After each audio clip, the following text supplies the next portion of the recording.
Assalamualaikum warahmatullahi wabarakatuh. Alhamdulillah wassalatu wassalamu ala rasulillah. La hawla wa la quwwata illa billah. Bismillahirrahmanirrahim. Qul a'udzu birabbil falaq min syarri ma khalaq wa min syarri ghasiqin idza waqab wa min syarri naffasati fil 'uqad wa min syarri hasidin idza hasad. Shadaqallahu adzim, shadaqallahu ala Rasulillah sallallahu alaihi wasallam.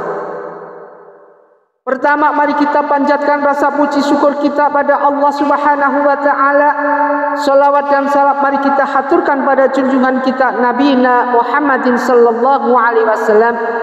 Mudah-mudahan kita menjadi hamba Allah selalu istiqomah, baik dalam suatu majelis di mana majelis ini senantiasa kita dengerin daripada apa yang disampaikan oleh Ustaz. Insya Allah kalau baik ambil, kalau enggak baik jangan diambil, jangan dipakai. Karena apa? Ketentuan-ketentuan yang sudah ada terkembali pada diri kita masing-masing. Ma'asyiral muslimin muslimat, jamaah pencerahan bimbingan amalan yang Ustaz muliakan. Dewasa ini semua sudah pada tidak beraturan, di mana baik dari segi geografis sudah kagak beraturan, di mana dalam segi yaitu tatanan surya dan matahari sudah mulai enggak beraturan, di mana dalam segala susunan-susunan generasi maupun suatu organisasi sudah mulai enggak karuan. Bahkan yang paling parah lagi adalah susunan-susunan ketika manusia menjalankan ibadah sudah mulai melupakan apa yang dinamakan dengan ibadah itu sendiri. Kita nggak pernah mengenal, manusia hidup dilahirkan tidak pernah mengenal lelah. Tapi kelelahan itu senantiasa mendampingi kita, senantiasa menyeimbangkan dengan posisi kita, senantiasa membaur dengan diri kita, sehingga timbul rasa bukan nggak mau lagi tapi malas. Rasa malas ini diinggapi oleh iblis sehingga malas untuk menjalankan segala sesuatu yang berhubungan dengan ibadah. Kalau malasnya untuk menjalankan maksiat, bagus. Kalau malasnya untuk menjalankan suatu hal kebaikan di mata Allah, masya Allah. Jadi ini tidak lepas dari peranan itu daripada iblis itu sendiri. Masya Allah, suatu hal yang mana semua hampir didominan, hampir semua di suatu hal yang harus dikeruputi oleh para iblis-iblis ini sendiri. Ada salah satu cerita dulu pada waktu Nabi Sulaiman. Nabi Sulaiman bilang pada Allah Subhanahu wa taala, "Ya Allah, perkenankan hari ini aku mau penjarakan semua iblis yang ada di muka bumi ini." Rupanya sama Allah belum dikabulkan. Mohon lagi sama Allah. Baru kemudian setelah 40 hari mohon terus sama Allah dikabulkan. Oke Sulaiman, kalau memang kamu ingin memenjarakan semua iblis-iblis yang ada di dunia ini, silahkan. Kemudian langsung Nabi Sulaiman menjalankan strukturnya sesuai dengan keinginan Nabi Sulaiman. Semua iblis dipanggil, kemudian dipenjarakan ke dia. Dipenjarakan. Setelah dipenjarakan habis semua, tidak ada iblis di luar. Pada waktu itu iblis ini sudah dikarantina, sudah dipenjara semua oleh Nabi Sulaiman.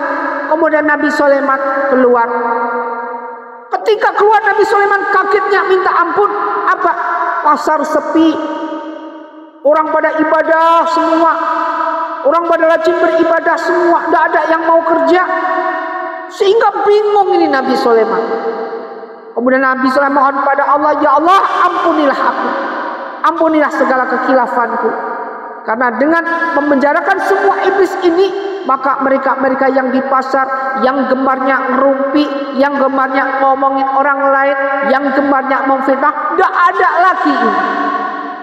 Sehingga Nabi Sulaiman taubat nasuha kepada Allah Subhanahu wa taala, kemudian iblis ini dilepaskan kembali. Kalau kita melihat seperti ini, sebagaimana di sisi yang lain, Andai kata siksa kubur itu didengarkan manusia yang masih hidup, mungkin manusia tidak ada yang berani berbuat dosa. Kemudian nanti siapa yang mengisi nerakanya? Ini pertanyaannya, bukan mengisi nerakanya. Nanti siapa yang akan berbuat jelek? Makanya iblis ini didesain sedemikian rupa supaya adalah menyesatkan hamba Allah, menyesatkan mereka-mereka yang golongan ya ayyuhalladzina amanu sta'inu bis-sabri was-shalah. Mereka disesatkan sesuai dengan keinginan-keinginan si iblis, si jahanam ini, si laknatullah ini, dengan kriteria-kriteria yang sudah dijalankan sesuai dengan sekesta yang ada pada diri iblis ini. Pantesan semua dalam suatu organ tubuh kita diduduki dengan ribuan dan bahkan jutaan iblis dalam tubuh kita. Makanya dalam suatu riwayat baca astaghfirullahaladzim, baca surat Al-Ikhlas, baca segala sesuatu yang bacaan yang mengandung taubatan nasuhah, baca subhanallah di akhir salat 33 kali, alhamdulillah 33 kali, Allahu Akbar 33 kali. Ini merupakan suatu hal untuk kita agar jauh dari iblis. Ma'asyiral muslimin muslimat rahimatullah. Kelihatannya hal ini sepele, tapi sering sekali terjadi pada diri kita, di mana generasi-generasi yang ada pada sekarang ini, di era reformasi sekarang ini, sudah nggak lagi memfokuskan dalam dia beribadah kepada Allah. Sudah tidak lagi dia memplanningkan segala sesuatu yang berhubungan tindakan-tindakan yang dilarang Allah. Selalu dia menjalankan segala sesuatu sesuai dengan sirkulasi yang ada, yaitu menjalankan segala yang berhubungan dengan kemaksiatan. Maka dari itu manusia diciptakan, Allah menciptakan wa minal laili fatahajjud bi nafilatan. Allah menciptakan sepertiga malam, maka sholatlah tahajud. Dengan sholat tahajud, maka Allah akan berikan petunjuk, Allah akan naungi kita sebagaimana dulu yang Ustaz pernah katakan, ada 9 atau 12 di bawah naungan Allah nanti setelah hari kiamat. Ma'asyiral muslimin muslimat rahimatullah. Ini merupakan suatu kebenaran pada diri kita. Kenapa? Karena kita sudah beruntung sekali menjadi umat baginda Rasulullah Sallallahu Alaihi Wasallam. Yang satu, kita akan mendapatkan syafaat ini yang paling penting dari syafaat baginda Rasulullah Sallallahu Alaihi Wasallam. Ketika kita baca satu salawat, maka Allah akan berikan kepada kita 10 salawat dari Allah. Kalau kita baca 2 salawat pada baginda Rasulullah kekasih Allah, maka Allah akan berikan 20 salawat. Dan salawat ini merupakan salawat ini merupakan suatu syafaat. Syafaat nantinya setelah kematian kita, syafaat juga waktu kita di dunia. Maka syafaat ini meng-cover segala suatu kebutuhan dunia, bermanfaat buat di akhirat. Ini suatu hal di mana kita harus prioritaskan, di mana kita harus planningkan segala sesuatu yang berhubungan ibadah kepada Allah Subhanahu wa taala. Ma'asyiral muslimin muslimat rahimatullah. Allahumma shalli wa sallim ala sayyidina Muhammad wa ala ali sayyidina Muhammad. Allahumma shalli wa sallim ala sayyidina Muhammad wa ala ali sayyidina Muhammad. Senantiasa salawat kita dendangkan. Ini merupakan suatu hal. Pernah dalam suatu riwayat buat umat Muhammad seperti kita ini, khususnya kita sebagai umat baginda Rasulullah Sallallahu Alaihi Wasallam. Pernah suatu saat Jibril turun dengan gagahnya menemui baginda Rasulullah Sallallahu Alaihi Wasallam. Ya Rasulullah, ini ada kabar gembira buat umat kamu. Siapa saja umat kamu yang benar-benar itu taubat, maka Allah akan ampuni dosa daripada umatmu itu 1 tahun sebelumnya. Jadi akan diampuni dosa-dosa kita, meskipun dengan segala dosa apapun bentuknya. Meskipun itu berapa lama dia berbuat dosa, akan diampuni. Kemudian jawaban baginda Rasulullah apa? Itu bukan berita gembira Jibril. Itu bukan berita gembira, tapi berita yang kurang akurat. Artinya apa? Kembali kamu pada Allah. Terlalu lama kalau waktu 1 tahun. Kemudian ini Jibril bingung, kembali lagi pada Allah. Ya Allah, rupanya umat Muhammad ini tidak mau kelamaan. Waktu 1 tahun ini, setelah taubat, setelah diampuni dosanya, ia minta keringanan lagi, kata Rasulullah SAW. Kemudian Jibril datang lagi, ya Rasulullah, ada kabar gembira. Siapapun umatmu, ketika berbuat dosa apapun bentuknya, berapa lama maupun berapa besarnya, ketika minta atau ketika taubat dan nasuha di hadapan Allah, maka Allah akan berikan pengampunan 1 bulan sebelumnya. Jawaban Jibril, jawaban baginda Rasulullah SAW, itu bukan berita gembira Jibril. Yang berita gembira itu bukan masuk berita gembira, berita biasa-biasa aja. Terlalu lama 1 bulan ini waktunya. Kembali lagi kamu pada Allah. Jibril kembali lagi pada Allah. Kemudian Jibril datang lagi, ya Rasulullah, siapapun umatmu, ini kabar gembira dari Allah. Siapapun umatmu ketika melakukan dosa dan mau bertaubat, maka Allah akan berikan 1 minggu sebelumnya ini. Jawaban Rasulullah SAW, apa Jibril 1 minggu sebelumnya? Umatku ini tulali, umatku ini kurang begitu agresif, terlalu lama itu waktunya. Ketika jaraknya 1 minggu, kembali lagi sama pada Allah Subhanahu. Kembali lagi. Sudah berapa kali tadi kembali Jibril? Sudah sekitar 4 kali, 5 kali. Kemudian yang terakhir, Jibril turun, wahai ya Rasulullah, ini kabar benar-benar kabar gembira, the ending. Kabar berita ini adalah berita gembira buat umat Muhammad. The beautiful news of the Muhammad.